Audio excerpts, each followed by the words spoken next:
काल सर्प योग, क्या इसको डरने की आवश्यकता है? गुरु जी नमस्ते। नमस्कार। आचार्य जी, ये काल सर्प योग सही में हमें उसको डरने का जरूरत है, इस जो योग को?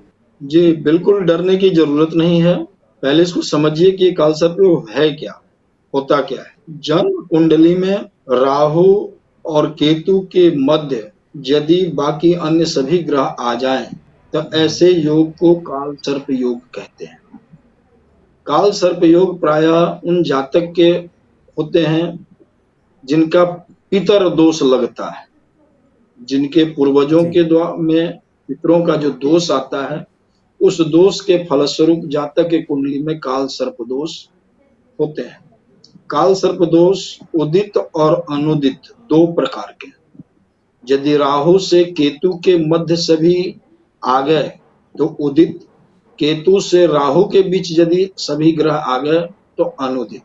उदित जहां पर काल सर्प दोष जीवन में सामान्य प्रभाव देने वाला है, प्रभाव कम करता है, वहीं पर अनुदित काल सर्प योग जीवन में बहुत अधिक प्रभाव देता है।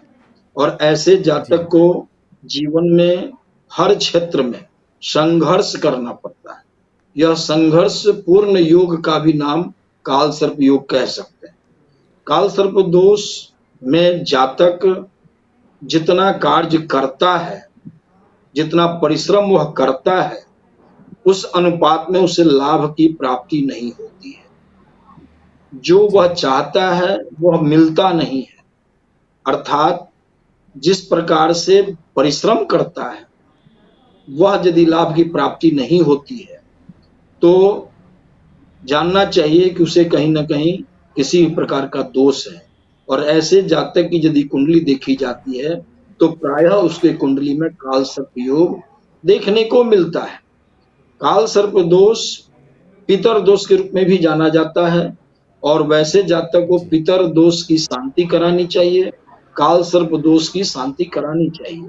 शांति कराने से बहुत लाभ की प्राप्ति होती है, ऐसा मैंने भी देखा है। और कई जातक को काल सर्प दोष शांति करा करके उसको उन्नति प्राप्त करते हुए देखा है। ऐसे कई उदाहरण हैं। जरूरत है कि उस काल सर्प दोष के सही निर्णय, सही विवेचन करके उसका समाधान किया जाए। किसी भी चिकित्सक के द्वारा सही दवा लिखने से बहुत कम समय में सटीक, बहुत कम धन खर्च करके भी सटीक उपचार हो जाता है।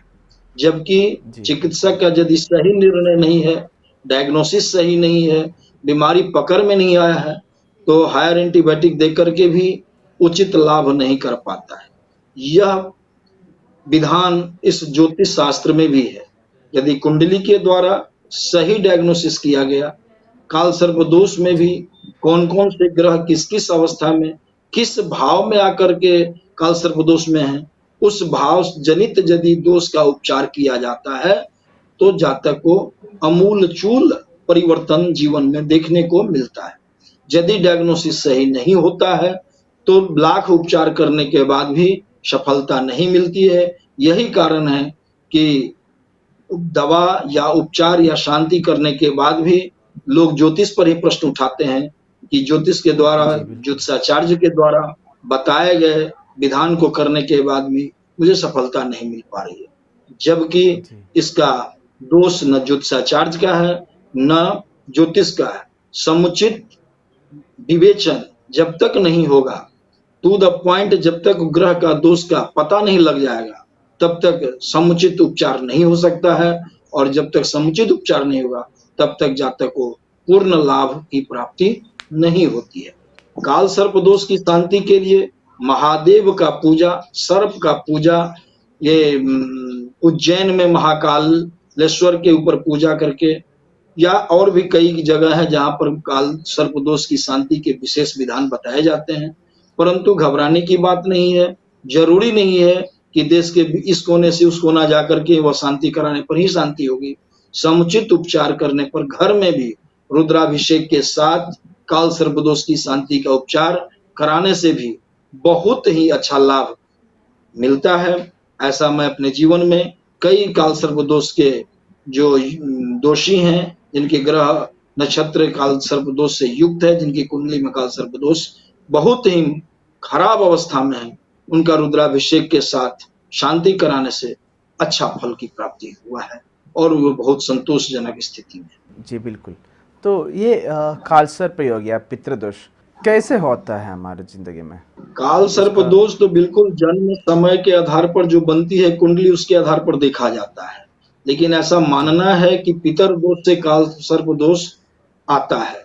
पितर दोष का अभिप्राय है जिस जातक की बात कर रहे हैं उसके पूर्वज, उसके पिता, दादा, जी चाचा या उसके कुल खानदान में ऐसे किसी जातक जी की अकाल मृत्यु हुई हो, जिसका कर्म नहीं किया गया हो, ऐसे किसी जातक जो घुट घुट कर मरा हो, उसका सेवा नहीं किया गया हो, ऐसे जातक के जो खानदान में ऐसे जो दोष उत्पन्न होते हैं, जैसा आप सुनते हैं कि फलाने के माता पिता बहुत कष्ट में मृत्यु को प्राप्त किए, उनका जो श्राप होता है, जी उनका जो कष्ट होता है, जो आह कहलाता है, वही आह आने वाले भविष्य में उस खानदान में ही जो बच्चा जन्म लेता है, उसमें वह काल सर्प दोष के रूप में परिणत होता है। इसको एक और स्पष्ट उदाहरण के द्वारा ऐसे समझिए कि किसी भी कर्म का फल मिलना निश्चित है, यह शास्त्र विहित है, जैसा कि जी सभी बिल्कुल। जानते हैं। शास्त्र में कहा गया है, अवश्यमेव भोक्तव्यम कृतम कर्म शुभाशुभम। निश्चित रूप से आपको अपने कर्मों का फल भोगना पड़ेगा, चाहे वह कर्म शुभ हो अथवा अशुभ हो। तो अब प्रश्न आता है कि कैसे, ऐसे लोग कहते हैं कि मैंने तो कुछ कुकर्म किया ही नहीं, कोई खराब कर्म मेरे ज्ञान में नहीं हुआ, फिर भी मेरे साथ ऐसा क्यों हो रहा है जो नहीं होना जी चाहिए। बिल्कुल। मैं उनके लिए जी बता दूं कि ऐसे व्यक्ति का पूर्व जन्म में किए गए कर्म के द्वारा ही ऐसे घर में उनकी जन्म होती है, जैसे कर्म वैसा घर मिलता है। और उस घर में यदि किसी के द्वारा श्रापित है, किसी का आह लगा हुआ है, किसी पूर्वज के द्वारा शापित किया गया है, तो उसी घर में उसका जन्म हो गया जिसका कर्म खराब है, तो उसको काल सर्प दोष में विभिन्न प्रकार की कठिनाई झेलना पड़ता है।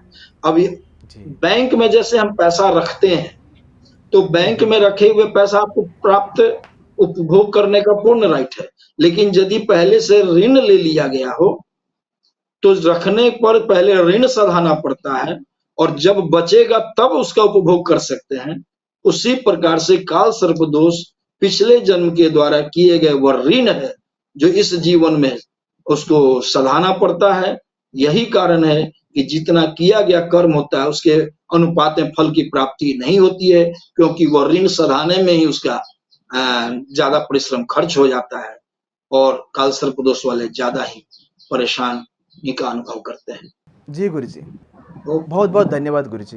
ज्योतिष संबंधित अधिक जानकारी के लिए ABC हिंदी ज्योतिष सब्सक्राइब कीजिए।